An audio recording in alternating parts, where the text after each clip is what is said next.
I wonder sometimes if the older generation, my generation, understands what young people are up against these days.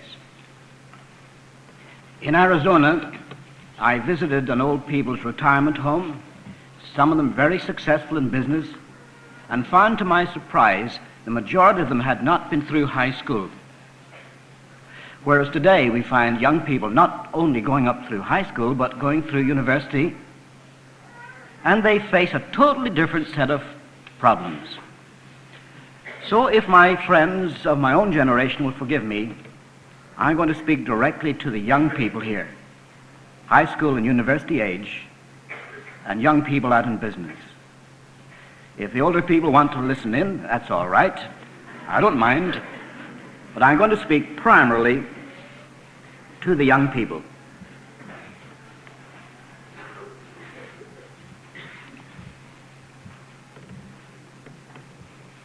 I flew into Irkutsk, capital of Siberia, first day of spring. The temperature was 25 degrees below zero. I wanted to see Lake Baikal, the deepest freshwater lake in the world. They arranged for a university student to take me out there. Lake Baikal is the size of Switzerland, but it's a mile deep. If there are any Canadians or Americans here, you may be surprised to know that Lake Baikal holds more water than all the North American lakes put together. I got engaged in conversation with Sasha Sergeyevich. Now, I assure you, to talk to a communist in Russia is quite different than speaking to people who have been brought up in a Christian tradition. You cannot begin by saying, do you know that God loves you and has a plan for your life? They'd simply turn you off by saying, I don't believe there is a God. But I determined to engage Sasha in conversation. He said to me, have you learned any Russian, sir? I said, yes, 12 words. And I said in Russian, good morning, good evening, goodbye, tea with lemon, thank you, and Slava Bogu.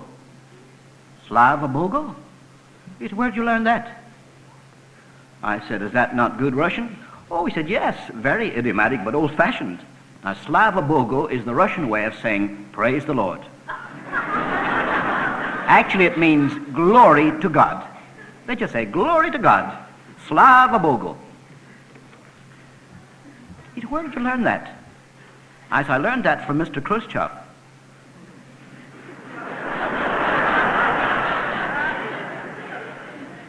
Please, he said. I said, now I have a friend living in Kansas City, right in the middle of the United States. His mother was born in Russia, but she was completely deaf. So he learned to lip read Russian to help his mother. He told me he had the time of his life lip reading Khrushchev on television. If Khrushchev had said, who is that fat fool over there? Am I supposed to shake hands with him? He didn't realize that my friend could read him loud and clear 1,500 miles away.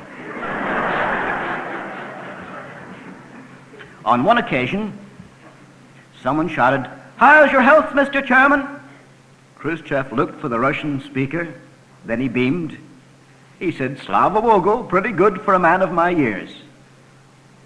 On another occasion, someone shouted, what do you predict in Russian-American relations in the next 10 years? And he said, God only knows. On one occasion, he said with an engaging smile, my dear American friends. He waited for his interpreter. May I quote an old Russian proverb? Whatsoever a man soweth, that shall he also reap. Sasha said to me, that is an old Russian proverb. I said, that's a verse from the Bible. Outside your university, I saw a sign that said, whoever does not work shall not eat. Well, he said, Lenin said that. I said, the apostle said that first.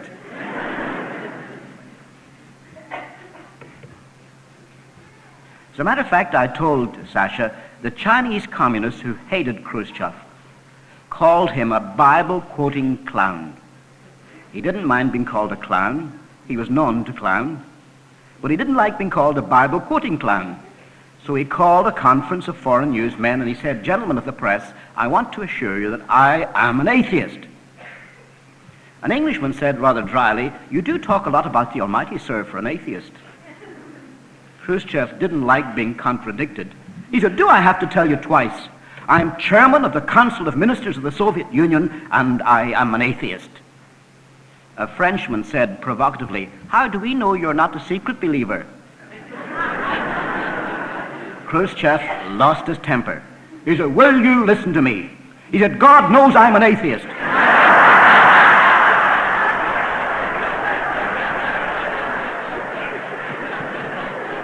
Now, Sasha laughed too, but he said that was just conversation. He said, "I'm an atheist, and sometimes I say, 'God help us,' but I don't mean it." I said, "Granted, the man is an atheist. And by the way, you sometimes hear silly rumors among Christians. They can be very gullible at some points. The rumor that Khrushchev had been converted, and that's why he lost his job. I asked the pastor of the First Baptist Church in Moscow. He said, 'I wish it were true, but it's not.' He had an atheist funeral. He died an atheist. But I said to Sasha, I've met many atheists, but they nearly always seem to me to be believers in reverse." "Please," he said, "what does that mean?" "Well," said I, "in Ireland, we have a minority in the population that gives us some trouble. They're called leprechauns." "Please?" "Oh," I said, "you don't know that word. You know, little fairy people living in the woods?" "Yes, yes," he said, "we have that in Slavic folklore." Well, I said, "I do not believe in leprechauns. But I don't go around lecturing on why I do not believe in leprechauns, or leprechauns are dead, or leprechauns are not relevant, or we can get along without leprechauns. I just leave them alone. But most atheists of my acquaintance won't let God alone." Now, Sasha said to me, "But does any man with a scientific education believe in God nowadays?"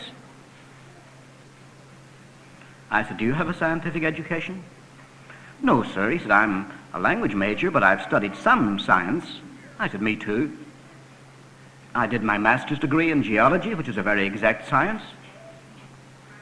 I'm a fellow of the American Scientific Affiliation." And I gave him my card, which I'd printed up specially for the occasion.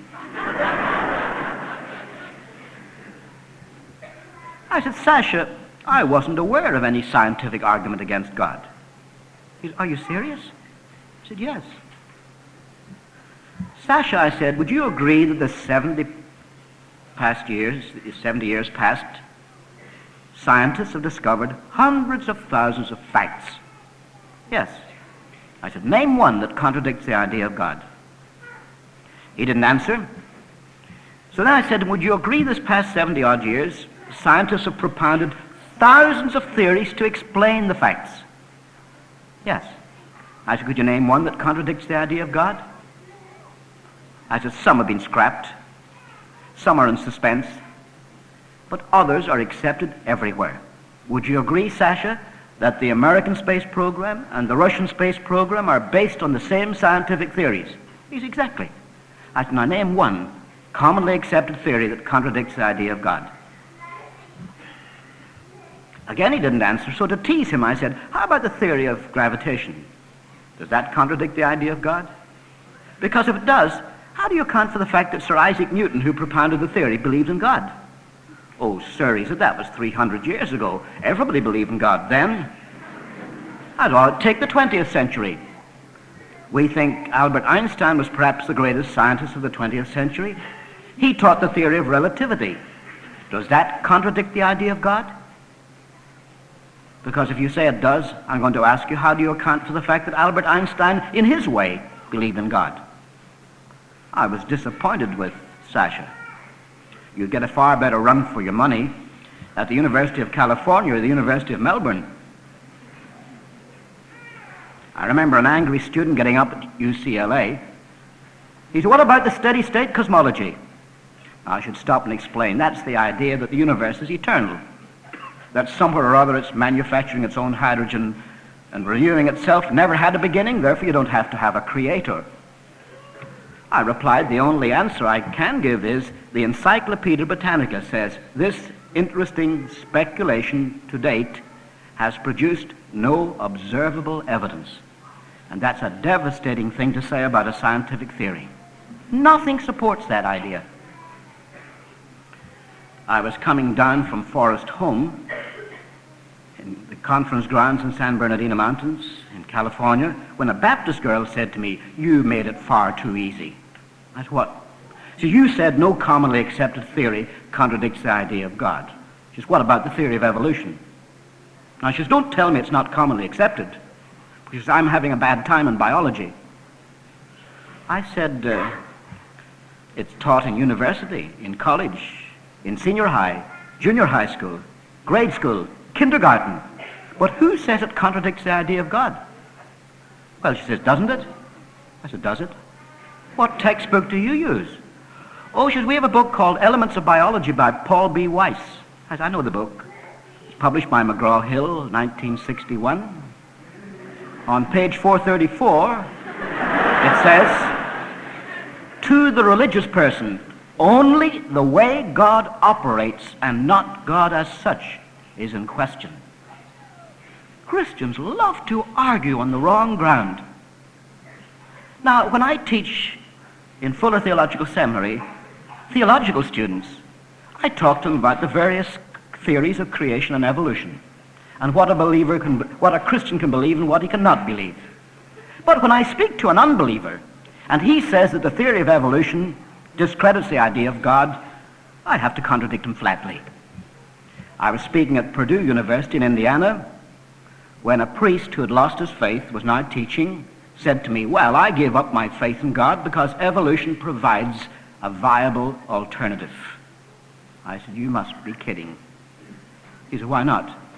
I said, "Sir, you couldn't mention one thing that I couldn't turn around and say, couldn't God have done it that way? And that would knock your argument on the head. Without committing my point of view, I'm a progressive creationist, but without committing my point of view, I'd simply say, you don't have a leg to stand on." Why is it that Christians swallow fallacies and allow the ungodly to shove them down their throat?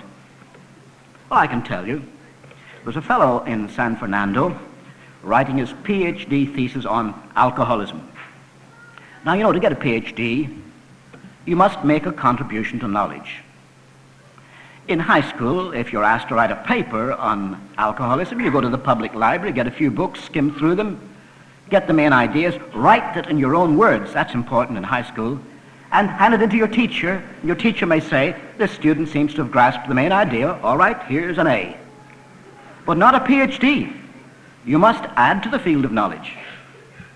Now this fellow thought, what new thing could I discover about alcoholism? I don't drink myself, and people have been getting drunk for thousands of years.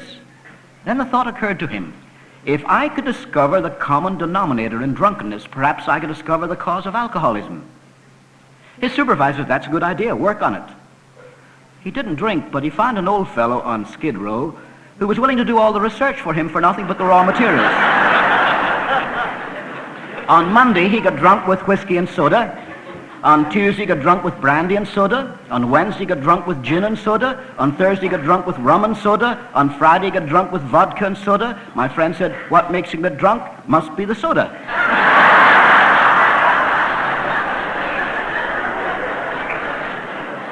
Now, that's an obvious fallacy.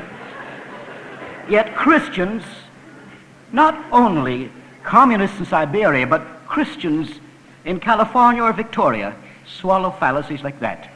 I went to speak at a rally at California State University in Long Beach, arranged by Campus Crusade and InterVarsity. To my horror, I discovered they'd chosen a topic for me.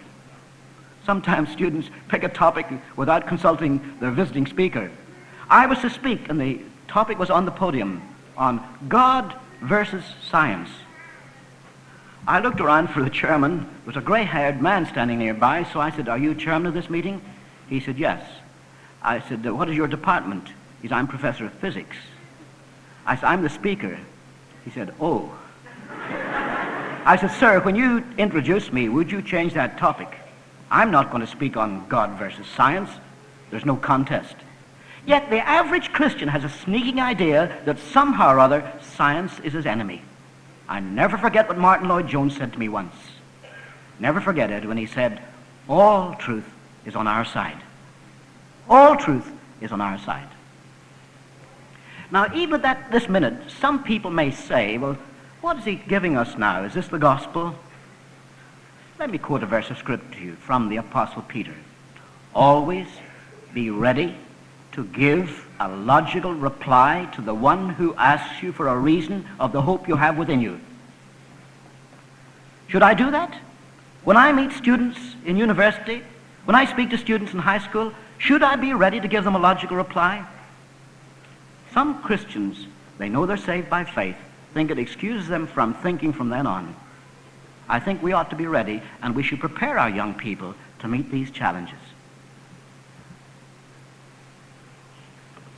Now, on another occasion, I was in Tashkent, the capital of Uzbekistan, one of the republics in Central Asia. I was talking to a Madam Koja.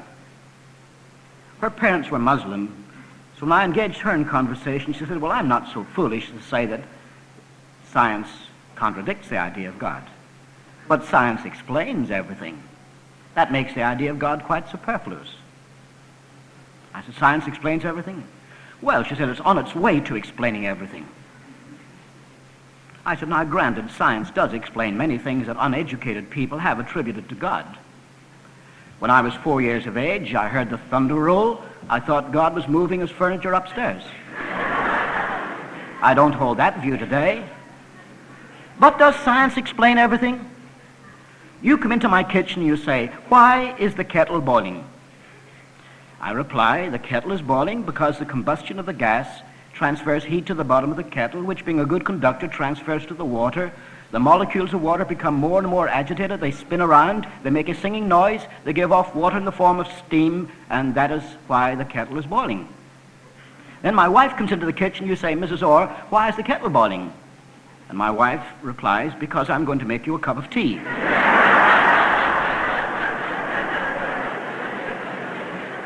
Now, the more you think about it, the more you realize I didn't tell you why the kettle is boiling. I told you how the kettle is boiling. And science doesn't tell the why of anything. You go to your professor, you say, sir, when water freezes, it expands. Yes. That's a great exception. Yes. And it forms ice and floats to the top. Yes. Why? What do you think he'll say? He'll say, I'm not here to tell you why. That's the way it does. He only tells you how. We have to turn to philosophy, or better still, to divine revelation to find out the why of a lot of things. But there's another fallacy, that science has made our faith superfluous. When science doesn't answer one question. There was a girl in California thrown through the windshield of a car. She died on the road, but before she died, the doctors got to her and delivered her baby by cesarean operation. Now, the unborn baby is protected by what's called the amniotic sac, which contains a fluid that's called the amniotic fluid. What's the purpose of this? Well, it protects the baby. That's why the baby survived and the mother was killed. Why does it do this? Do you think that millions of years ago, a lot of cells got together and said, fellas, if we cooperate, we can really lick this problem? Of course not. Now, the leading atheist in the United States is an Australian. I'm not sure if he was born in Australia, but he lived here, and then he went to Oxford and did his Doctor of Philosophy. His name is Dr. Michael Scriven, a brilliant man. He's now a professor at Berkeley, California. He surprised a big audience once by saying, I would like to agree with Dr. Orr that science does not disprove the existence of God. But, said he, science does not prove the existence of God either. In fact, he said, science offers no evidence whatsoever. Therefore, he said, in this being the case, why should anyone believe such a proposition? Now, where was his fallacy? Well, he was assuming that the only evidence is scientific evidence. But that's not the case. In Long Beach, there was a man called Jack Kershke arrested for the murder of his wife and her lover. He said the night of the murder he was in Las Vegas at the tables. Sure enough, he was in Las Vegas, but I think he must have driven up there during the night to establish an alibi. He wasn't able to establish it, so he went to prison for life. What did he need to go free? Just 2 witnesses. Did they need to be scientists? Not at all. They could have been school dropouts. But if he had produced a taxi driver and a waitress, if the taxi driver had said, I met the guy at the airport at 9:45 and drove him to the casino, and if the waitress said, I served him a cup of coffee at 10:15, he would have gone free. But how do we know the taxi driver and the waitress were telling the truth? There's a legal procedure for finding out truth, isn't there? Cross-examination. You ever heard of Wheaton College in Illinois? Some girls came in very late one night, 3 o'clock in the morning. The matron was upset. Where have you girls been?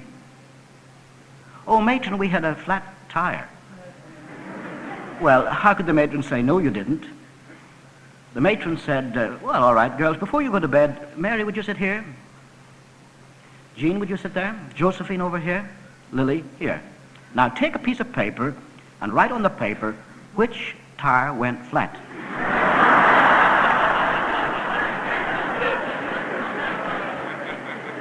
Our Christian faith is based on the evidence of eyewitnesses. You say, but that happened a long time ago. There's such a thing as historical evidence. Now let's see. This is the bicentennial year of the independence of the United States. Let's see how much American history you know. George Washington once cut down a tree. What kind of tree? A cherry tree. Now, how do we know that's true? Well, everybody knows that. But historians got busy on this, and they discovered that in the 18th century, in which George Washington lived and died, no one had ever heard that story. He didn't write it down. It's not in his diary. It's not in the records of Congress. It's not in the records of the Continental Army. He never told Martha. Where did it come from? Last year, I saw the story in the New York Times. It said, we need a president who can say, sir, I cannot tell a lie. That was a reference to the cherry tree. 1975. But here it is, 1943, 1921, 1887. Right back, the first time that story appeared in print was in the writings of an enterprising Virginian called Parson Weems, who wrote fiction for children. It's a story, a legend. But did George Washington cross the river Delaware one very cold Christmas Eve? Is that a legend too? Oh no, that's in his letters, that's in his diary, that's in the records of Congress, that's in the records of the Continental Army, that's in the records of the British Army. George III's Hessian regiments were camped at Trenton. They thought they were perfectly safe because of the terrible weather. Christmas Eve they began to celebrate. They were getting drunk. They expected Santa Claus, and who should show up but George Washington? That's established. And our Christian faith is established that way. Don't let anyone tell you otherwise. Some people in our universities haven't read a book on the subject for 40 years. I would advise you young people, if you're interested in the documents, get F.F. Bruce's book, The Books and the Parchments. I was told when I was your age, I mean the age of the people I'm talking to, when I was your age, I was told that the Gospel of John was written in the 4th century. The most optimistic of the liberal scholars taught it was written in the end of the 2nd century, therefore written by somebody else other than John. But they wouldn't dare say that today. If it was written in the 4th century, how was St. Polycarp able to quote from it AD 105? Did the publishers send him an advance copy? Obviously not. And they found fragments of the Gospel of John from the 1st century. And William Albright, the great archaeologist from Johns Hopkins University, told Carl Henry, classmate of mine, that he was quite satisfied the Gospels were written in the lifetime of the apostles. Therefore, what we believe them to be.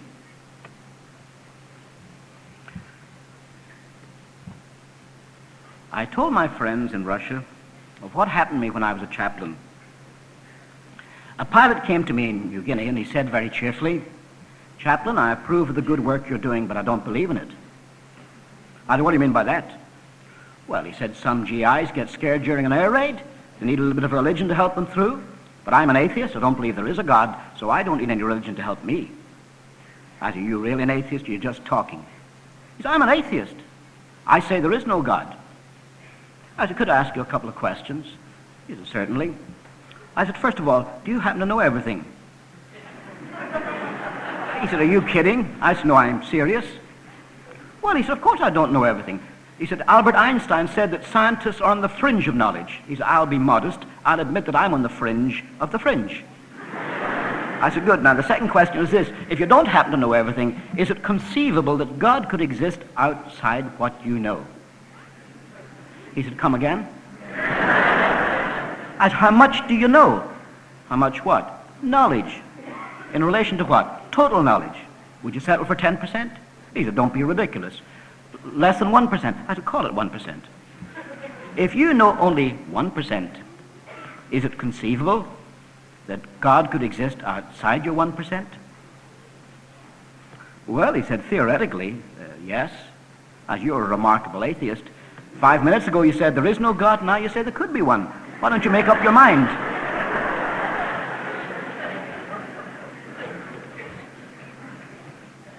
He came back to see me a week later, but before he did, another pilot dropped in. "Chaplain, were you talking to Lieutenant Peterson about how much do you know and all that?" I said, "Yes." "Well," he said, "could I ask you, Chaplain, how much do you know?" "Oh," I said, "put me down for less than 1%. Then he said, "Is it conceivable that outside your 1% Santa Claus could exist?" And I saw he'd laid a trap for me. Mercifully, the phone rang. And I had an emergency call to the hospital. So I said, "Can you see me tomorrow?" "No," he said, "I'm flying tomorrow." I said, "Next day?" "Okay." When he came back, I said, "And what is your definition of Santa Claus?" "Well," he said, "you know." I said, "Supposing I don't know?" "Little thin man." "Oh, no," he said, "a big fat man." I said, "He wears a navy blue suit." "No," he said, "he wears a red suit with white fur trimmings." I said, "He's clean shaven." He said, "What are you getting at?" He's got a white beard, white mustache, white hair. Then he said, "He lives at the North Pole." And he drives a reindeer team over the housetops.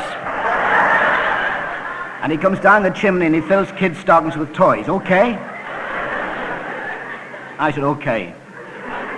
I said, "Now listen, I'll give you 101 scientific reasons for not believing in Santa Claus. First of all, obviously, he's too fat to come down the chimney. Second,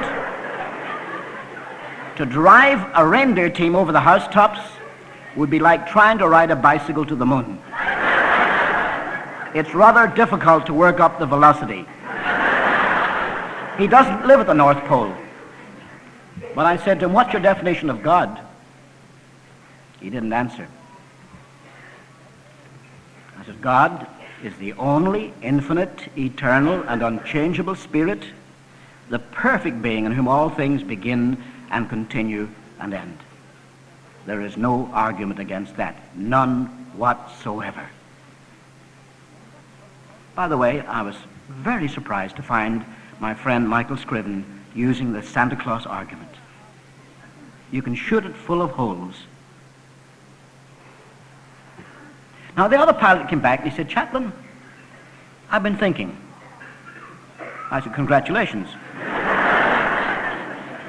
"Well," he said, "I'll let that pass." He said, "You know, no man really knows enough to be an atheist." I said, "That's right." He said, "To be an atheist, you'd really need to know everything." I said, "That's right." He said, "If you knew everything," he said, "then you could claim to be God yourself." I said, "That's right." And I could add, when Lord Bertrand Russell was #1 atheist in the world, he had a debate at Oxford with Father Copleston on the BBC. And Father Copleston said to him, "Do you defend the atheist position?" And Lord Russell said, "I prefer to defend the agnostic position." He knew that you can't defend the atheist position. It's indefensible. Yet some of you kids allow people to walk all over you about this. They can't prove their position. All they do is to get you to try and prove God, and then they try to find arguments, holes in your arguments. For example, you know that to go to New Zealand you don't need a passport. If you went to New Zealand and came back again, the Australian immigration says to you, you're a citizen of what country? You'd say, Australia. What state are you from? You say, Victoria. Got any proof of that? You say, they don't require a passport in New Zealand. Well, what have you got to show me? You say, I've got a driver's license here. They look at your driver's license, but that's no proof that you're a citizen. He could technically say you've got to produce other evidence, but it doesn't mean you're not a citizen. And when some atheist finds a fault with your argument, it doesn't mean there's no God. It just means you put a pretty poor case forward, that's all. Now, the other fellow said, I'm not really an atheist. I'm an agnostic. I said, congratulations. Did you like that? I said, oh, yes. I said, last week you said there is no God. You couldn't prove it. You're in a weak position. Now you say, I don't know whether there's a God or not. That's the meaning of the word agnostic. And you're telling the truth, and you're in a better position. I said, what kind of agnostic are you? Oh, he said, there are different kinds. I said, there are two major denominations, ordinary agnostics and ornery agnostics. Do you know that American word, ornery? It means objectionable or obnoxious. I don't know if there is an Australian word, but it's an American word, ornery. What do you mean by that? Well, I said the ordinary agnostic says, I don't know whether there's a God or not. But the ornery one says, I don't know, and you don't know, and nobody knows, and nobody ever will know, and nobody could know. Now, I said, if you insisted you know that I don't know, will you tell me how you know I don't know? He said, Chaplain, I'll quit right there.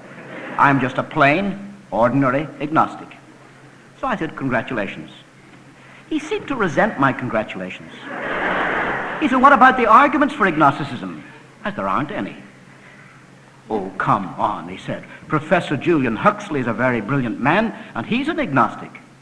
I said, Sir Julian Huxley may be a very brilliant man in his field of specialization, which is biology, but how could any man be brilliant in agnosticism, which means not knowingness?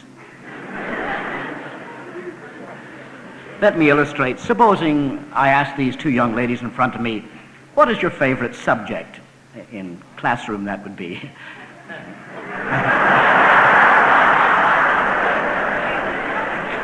And this girl says chemistry, and this one says literature. Let's say, for the sake of argument, this young lady is a straight A in chemistry, and this young lady is a straight A in literature. Now, I'm going to say something in Zulu. Upium plobom jango jesu kakotra kakotra. Do you know what I said? Do you know what I say? Which of the two, the straight A in chemistry or the straight A in literature, is more brilliant in not knowing what I said? There aren't degrees of not knowingness.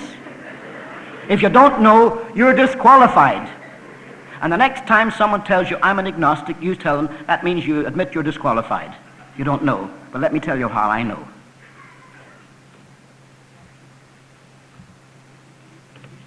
Now the big question comes up, can you prove there is a God?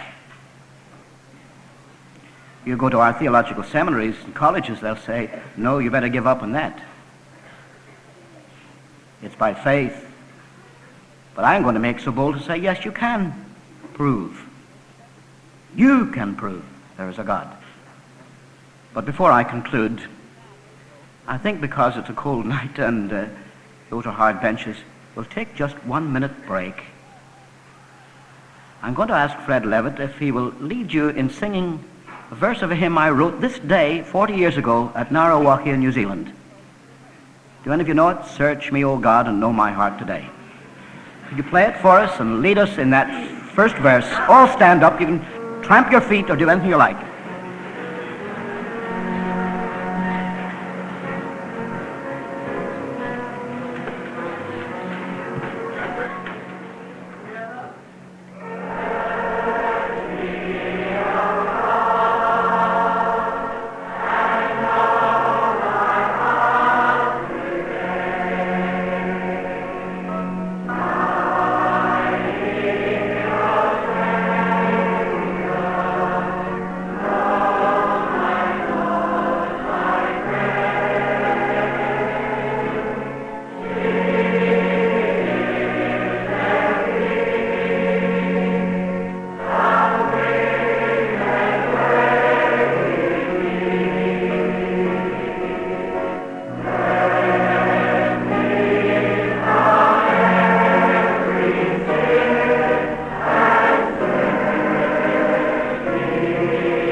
Now listen carefully.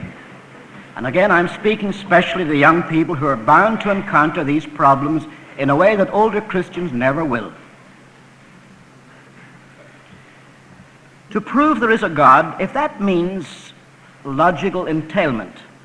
In other words, I can go to the blackboard and I can draw a right-angled triangle. And I can prove to you that the square on the hypotenuse of a right-angled triangle is equal to the sum of the squares on the other two sides. You can't believe anything else. That's what we call logical entailment.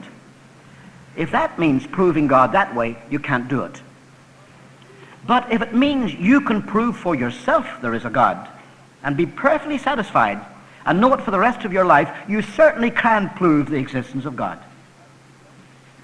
Now, I was speaking at an international students' banquet when a Japanese girl raised her hand and she said, "Sir, isn't one man's idea of God just as good as another man's idea of God?"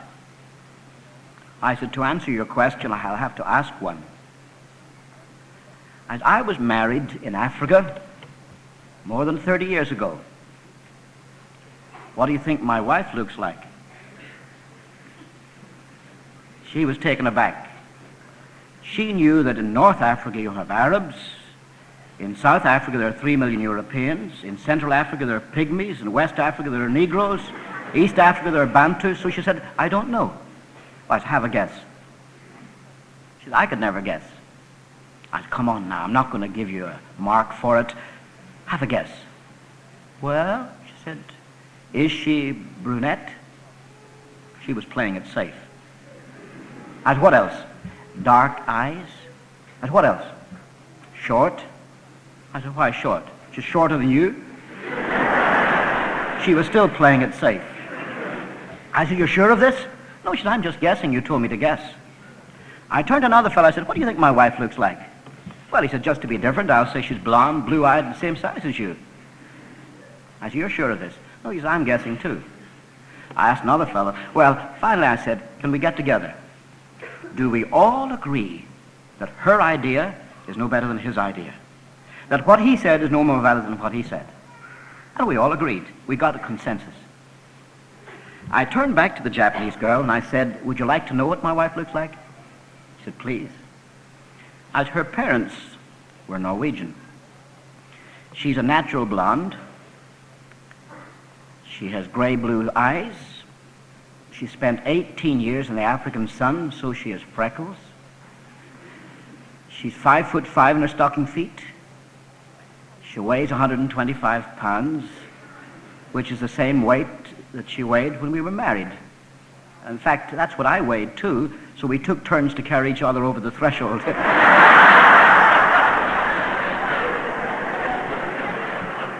Now, I said to the Japanese girl, "Would you say that your idea is just as good as my idea, and that what I said is no more important than what he said?" She said, "That's not fair." I said, "What's not fair?" She said, "Well, we were guessing." I said, "What about me?" She said, "You're not guessing." I said, "What am I doing?" She said, "You're informing us." I said, "What gives me that privilege?" She said, "Because you know." I said, "Exactly." The prophets of old didn't say, "There must be somebody upstairs that likes me." No, Ezekiel said, "The word of the Lord came unto me the second time." Moses said, "God spoke these words."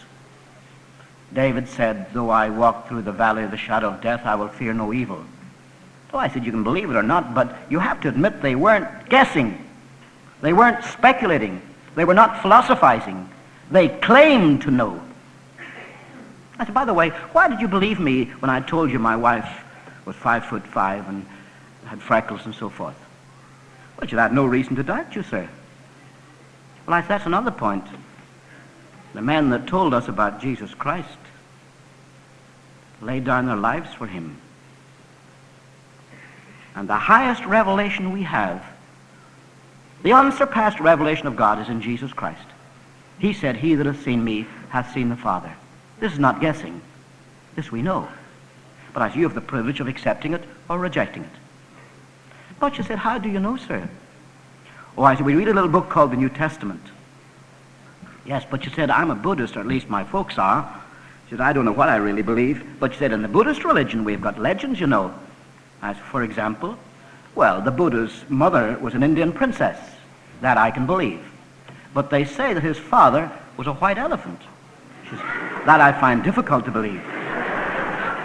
Well, I said, that is a legend that came into Buddhism 500 years after the Buddha died. Besides, the white elephant is a sacred symbol to the Buddhists. It's symbolical.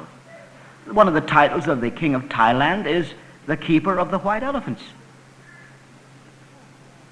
Well, she says, isn't the New Testament like that? So you haven't read it. Take the 3rd chapter of Luke. It says, in the 15th year of the Emperor Tiberius, when Pontius Pilate was governor of Judea, Herod prince of Galilee, Caiaphas and Annas being the high priests, actually there are 7 checkpoints. Now, if I said 100 years from now, well, I'll give you a right up-to-date illustration. One of the best-known singers in the United States, not Bev Shea, but another one, sang on TV the other day, and I heard him. He said, dear friends, I'm going to sing for you a hymn written by Charles Wesley. Queen Victoria asked him to sing at her coronation, and he said, Your Majesty, not only will I sing for you, but I'll write a song, a hymn, for your coronation. He said, this is the song, and he sang, Oh, for 1,000 tongues to sing my great Redeemer's praise. Now, the only catch to the story is that Charles Wesley wrote the song in 1739, and Queen Victoria was crowned, I think, was 1837, and Charles Wesley was dead. You can check up on historical statements. And we have checked up on the New Testament. It's true. Not only does it have the ring of truth, I have spent most of my academic spare time, if you'll call it such, in historical research. And I would say that the New Testament is the best attested document of ancient time. It tells us of the most remarkable man that ever lived, of Jesus Christ. He was the only one who claimed to be God. In that debate, Michael Scriven said, every founder of a great religion claimed to be God. I said, no, sir. Confucius did not claim to be God. Buddha did not claim to be God. Muhammad didn't claim to be God. Moses didn't claim to be God. But Jesus Christ did. What's more, people believed him for the works that he did. So we have a divine revelation. Now, young people, if you can't write it down, mark it in your memory. We begin with that point. That's the basis of the Christian faith. Our knowledge of God comes from a divine revelation. Science can tell us nothing about God. If I said God was in this room, how could we find out scientifically? Would we use litmus paper? Or a Geiger counter? Or a spectrograph? There's no way of finding out. In fact, philosophy is only one man's guess against another man's guess. But God has revealed himself to us through Scripture and supremely through Jesus Christ. Our knowledge of God comes from a divine revelation. Now, the second point is equally simple. It is congenial to reason. It makes sense. You say, what do you mean by that? Well, I have a friend in Los Altos in California who has an IQ of 208. Albert Einstein's IQ was 209. My friend, Dr. Gerhard Dirks, holds 240 patents for IBM computers. Let's say he's pretty smart. I asked him how he found faith. He said, through computers. It was such a strange thing to say. I said, please explain. Well, Orr, he said, what do you know about automation? I said, my wife has a dishwashing machine. She can tell whether it's, from the noise it's making, whether it's sudsing or rinsing. I was more curious, so I opened it up to see what would make it do these things. I found a steel wheel with a code cut in the wheel. First time around, it trips a lever, flushes in a lot of scalding hot water. The detergent's already there. At the same time, a spinner starts and makes suds. They pick up the dirt and the grease. It goes on churning for a while. Then, when the wheel goes around another time, another cycle, it trips another lever. Out goes all the dirty water. My wife said, now don't interfere. It's still working. After a little while, it Clicks again, in comes scalding hot water, rinses the dishes, and so on. Now he said, do you understand that had to be built into the machine? How many bits of information do you think it has? I said, bits of information? What does that mean? Well, he said, a light switch has two. It's either off or on, minus or plus, 0 or 1. He said, all of computer science is based on binary mathematics, he said. Just two choices. Ordinary mathematics is 1, 2, 3, 4, 5, 6, 7, 8, 9, and then 0, and then you repeat the series over again. But in computer science, in fact, all electrical equipment, it's based on 0, 1, 0, 1, 0, 1. Any number can be stated in figures like that. Now he said, we can build a computer that can play chess. But he says, not worth it. It costs millions of dollars. A 17-year-old boy can play chess more economically. So he said, I made it my business. For instance, when they tell me we've got to make a computer that can do thus and so, I have to estimate the number of bits of information we need.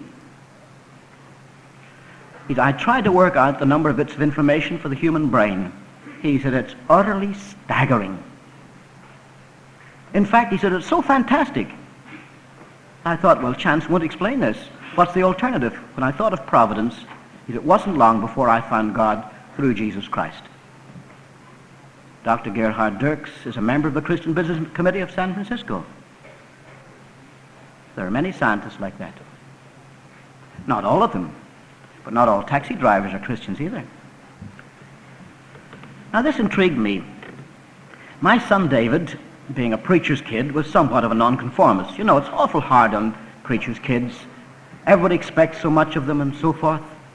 During the turmoil of the years back, he joined one of the militant groups at UCLA, the one that's called the ROTC, that's the Officers Training Corps, and he became a pilot, a jet pilot. To put himself through school, he got a job. I told him, get a job that pays well by the hour. Otherwise, if you're paid only 50 cents an hour, you won't have time for your studies. He got a job in computers, of all things. And they paid him $5 an hour. And for a kid of 19, that was good pay. 20 hours a week he worked, 20 hours for study. Any time he liked. But now my son spoke a language that I didn't understand. I determined to rectify this. I was walking along the corridor in Moore Hall in UCLA when I saw that Professor Samuel Wanis was teaching a course called Curriculum for Computers. I don't know how to do it in Melbourne, but in California, 100 numbered courses are for undergraduates, 200 for upper division, 300 for postgraduates, 400 for professors and experts. Like if a man who teaches calculus would like to teach computer science, he'll take a 400 course. It supposes a lot of prerequisites. I went to see the professor, gave him my card. Oh, he said, delighted to have you, sir. He said, we have a Roman Catholic nun from one of their universities, a very brilliant woman. We have a young professor from Tokyo. His English is fractured, but he knows his stuff. We've got a professor working on his PhD from California Polytechnic, and you'll be number 6. He said, may I ask, what is your background? I said, in theology. He said, did you say theology? Oh, he said, did you do your doctorate at Oxford in theology? I said, no, that was in history. He said, did you say history? He said, I mean, what's your background in computers? I said, I don't know anything about them. Well, he said, Mr. Orr, with your academic background, don't you think it would be better to take a freshman course and work your way up? I said, my age? I said, if you let me in, I'll do my best to catch up in your class. He looked at me and then he grinned. He said, I've been trying to tell these teachers you don't need to be a genius in calculus to teach computers. He said, wouldn't it be quite a talking point if I could say, why, I had a theologian took the course in his spare time last winter. And he let me in. I never enjoyed a course more. It was mind-stretching, of course. Modesty forbids me to tell you I was top of the class. Well, listen. In a graduate course, the last class of the course is always social. The examinations are over, and the professor takes you to his lodgings and serves you cocktails or soft drinks. I said, Dr. Wanis, I want to ask a question. Yes, or? Would you agree that a 17-year-old girl could be taught to feed a program to a computer? Yes, of course, he said, if she can punch cards, she can feed a computer. I said, could you write the program? No. He said, she'd have to know one of the computer languages, COBOL, Fortran, or PL1. He said, a programmer would have to do that. If the machine broke down, could you fix it? No, she'd have to call a technician. Could you design a computer? No, he said, an engineer would do that. What's the point? I said, now, would you agree that human conception is a kind of program? A young couple get married and decide to have a baby. Each of the pair contributes 23 chromosomes that carry the genes that decide whether or not the baby's fingernails will be long and so forth. Yes. That's quite a complicated program. He said, yes, indeed. Takes 280 days. Yes. I said, where does the program come from? He said, get away with you, that's theology. I would say, and I'll say strongly, the climate for propagating Christianity today is better among exact scientists than ever before. The trouble we get today is not from the exact scientists or the mathematicians. It's from speculators in the speculative sciences, philosophy, and even theologians are giving us trouble because they're allowed to use their imagination and they're not tied to an exact discipline. I wish I had time to deal with the arguments, but I studied at a Jesuit university on one occasion. I found my Jesuit friends back then believed they could prove the existence of God, and they used, of course, St. Thomas Aquinas. There isn't time to go into all that, but I'll give you one sort of illustration. The argument from design, or the teleological argument, shows there's a God because of the design in nature. Now, St. Thomas Aquinas put it in a very simple way. He said there's no other way to explain it, and I think Paley summed it up for us by saying if you find a stone on a heath, you don't have to explain it, it's just there. But if you find a watch, you can't say it just came there too. For instance, Michael Scriven, my Australian friend, said if you go into a cave where the temperature is around about freezing point, you'll find a stalactite, an icicle hanging from the ceiling. But he's always underneath it, you find a stalagmite. If the temperature varies enough, it'll drip and freeze. He said, you don't have to explain this. This is according to the laws of nature. That's very easy to say about a stalactite and a stalagmite, but what about the human eye? Your eyeball is just an inch in diameter. The retina that takes all the impressions is so fine, it's a fraction of the width of a molecule. And yet, at this moment, your eye is sending electrical impulse to your brain where there's a computer that sorts out all the information of color and tint and hue and shade and texture and mass, and you see things. You can't explain that and say that's just according to the laws of nature. In fact, Darwin himself said you can't explain the beginning of the eye. And the more you think about chance to explain these things, you realize how feeble it is as an explanation. There's a professor at Oxford who had the idea that a team of monkeys typing on a set of typewriters over a number of years, sooner or later, would strike off all the great classics, including Shakespeare. Now, a professor so brilliant wouldn't do the work himself. He got his students to do it for credit. In the 17th year of the experiment, a man from Merton College called the professor, and he began, "Are you there?" And the professor indicated he was there. He said, "Sir, I'd like to make my morning report." He said, "One of the monkeys died last night." He said, "Another one is sick." He said, "There's a third one who's antisocial. He goes around turning up all the other ones are typing." But he said, "The other 9 are typing away." "No, sir," he said, "it doesn't make any sense." He says, "Except for number 7. That's why I called urgently, sir." In number 7, he said, at 8:16 this morning, he typed the following: "To be or not to be, that is the Unsenquatsch."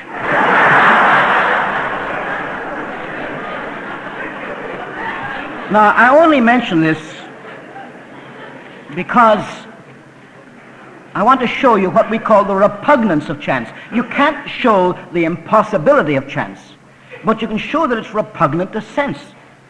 For instance, to get the first letter right on a typewriter with 30 keys is 1 out of 30. To get the second letter right is 1 out of 900. To get the third letter right, of course, would be a greater figure still. To get, for instance, 2 words of 10 letters each right is 1 in 30 to the 10th power. If you'd like me to read it for you, it's 1 out of 1,771,470 billion. Yet people talk about chance to explain our universe. Now, the thing that the Christian faith does is simply to tell us we have a simple answer. We owe all this to the wisdom of God. It makes a much more sensible argument. But can they tear it down? Well, I notice in Michael Scriven's latest book, he says, could there have been a designer? Capital D. Yes, indeed. If by that we mean a being so great that he gave form to the whole universe, then why doesn't he accept it himself? He says, because it doesn't explain where that being comes from. The old question, who made the universe? God. Who made God? Well, you don't have to answer that. You say God is eternal. Michael Scriven said, well, or if you say God is eternal, why can't I say that the universe is eternal? I said, because the second law of thermodynamics teaches otherwise. And in Russia, as well as in the United States, they believe in the beginning of the universe. Most of them believe in the Big Bang theory. Now, I'd like to come to the third point and final. Are you kids following me? Revelation, reason, and now experience. You can verify the existence of God in your own experience. I was talking to a fellow on LSD, hard drugs. I said, what's it like?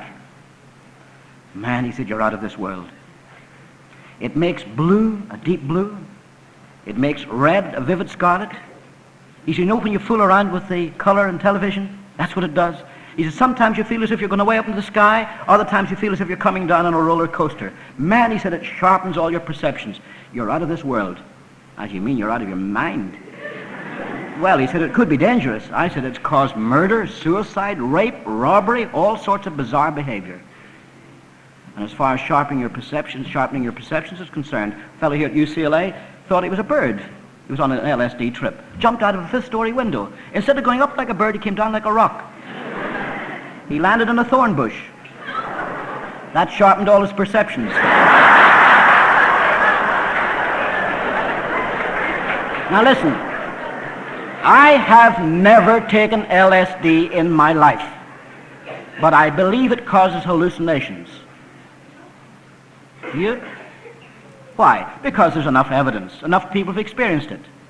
Then who can really deny Christian experience? I knew a man that drank $7 worth of liquor a day. He had delirium tremens. He said he met God in a hotel room in Pennsylvania, all alone. His name is Tim Spencer, the converted songwriter, chairman of the Hollywood Christian Group. Died just last year, chairman of RCA Victor Records. I knew Jim Voss, the wiretapper, who worked with the gangsters. Today he's doing great Christian social work. That's Christian experience. You can number them by the millions. My friend Michael Scriven said, I don't deny Christian experience, but I can jolly well explain it. He's some mixed-up kid, goes to a Billy Graham rally, gets straightened out, jolly good thing, but I can explain it. I said, how do you explain it? He said, psychologically. And what makes you think you have the explanation? Sirhan Sirhan was arrested for the murder of Robert Kennedy. The defense got a psychiatrist to say that the reason why Sirhan Sirhan murdered Robert Kennedy was because he was in love with his mother. Sirhan Sirhan was in love with his mother. He hated his father. He transferred the hatred of his father to Robert Kennedy. That's why he murdered Robert Kennedy, so the poor guy wasn't to blame. Up got a psychiatrist for the prosecution, contradicted this. You can speculate all you like, but ask the man who has been changed. He'll tell you the same book that told him about Jesus Christ told him to repent and be converted, and when he did, it worked. Now, I know that my wife loves me, but I don't know that I could prove it to you. Now, there are at least, I think, 3 people here, friends of mine from Kerrang, who have stayed in our home and know my wife and me to be a very happy couple. But the rest of you, I don't expect you would have the same evidence. But do I need to prove it to you? For me to enjoy this happy relationship, do I have to prove it to you? No. That's the thing about the Christian faith. God gives you, the chance of knowing for yourself. And you can't prove it to other people if they don't want to believe. If by your way of living they get envious and say, well, you've got something I don't have, then they'll listen to you. So I say you can prove the existence of God by experience. And I want to talk to some of you about that tonight. Now, I suppose you kids in college and university and high school have heard people say, oh, this evangelism, a lot of emotion. Have I been emotional tonight? I've spoken to your mind, but I'd like to speak to your will too. And I suggested to my friends on the platform that allow me to go over to the little prayer hall over here, CSSM hut. And I'd like to ask the university and high school students who have been interested tonight, if you'll come over and let me finish by telling you how you can be sure. I want to invite three kinds. First of all, there may be some folks here say, I was brought up in a Christian home. I do believe in Christ, but tonight this confirmed my faith. I'd like to invite you. There may be others who say, well, I didn't believe. I just didn't believe, but now it makes a lot of sense to me. So I'd like to invite you too. And then there are some who say, well, I'm not convinced yet, but there's some questions I want to ask. I'd like to ask you too. We're going to sing a concluding hymn, and I'm going to go across there. And I'd like you people, for instance, while we sing the hymn, you, preferably students, young people, would you come over there and let me talk to you for just a little while longer so that you can know for keeps? How about it?